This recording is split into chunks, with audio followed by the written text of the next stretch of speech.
నీకు మేలు కలగకపోవడానికి, నీ జీవితంలో కరువు రావడానికి కారణం పాపము. పాపాన్ని నీ హృదయంలో లక్ష్యం చేస్తే ఇదిగో పాపము యొక్క ప్రతిఫలం బహు భయంకరంగా ఉంటుందని దేవుడు హెచ్చరించాడు. దేవుడు స్తోత్రం కలుగును గాక.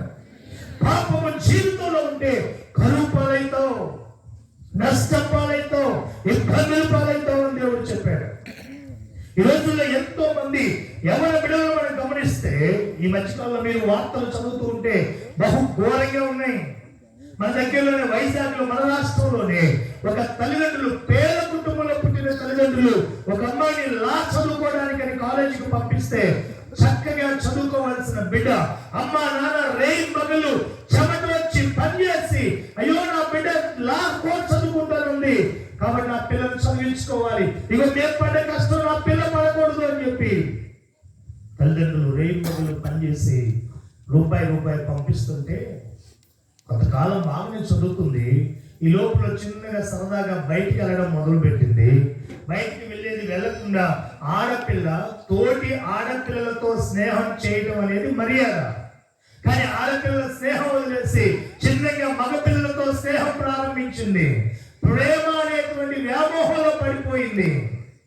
చివరికి అక్కడ యవనస్తులు ఏం చేశారు అంటే ఈ అమ్మాయి యొక్క అమాయకత్వాన్ని ఆసరాగా తీసుకుని చిన్నగా నువ్వంటే నాకు ఇష్టం అని లేనిపోని మాటలని చెప్పి ఆ అమ్మాయిని మోసం చేసి ఒక కుర్రోడు యవనస్తుడు ఏం చేశాడు అంటే హోటల్లో గదిలోకి తీసుకుని వెళ్ళి ఆమెను చెరిపివేసి తనతో పాటు నలుగురు కుర్రాలతో ఆమెను చెరిపివేసి భయంకరంగా అవమానపరిచాడు. వీడియోలు తీశాడు.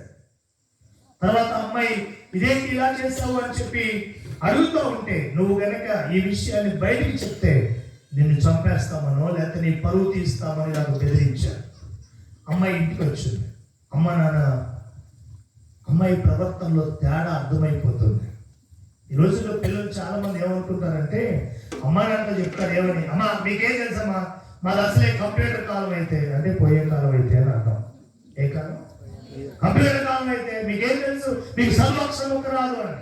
ఒక మాట చెప్పనా, తల్లిదండ్రుల అనుభవం ఏదైతే ఉందో తల్లిదండ్రుల అనుభవం ముందు నీ పిహెచ్డి డాక్టరేట్స్ పనిచేయవు.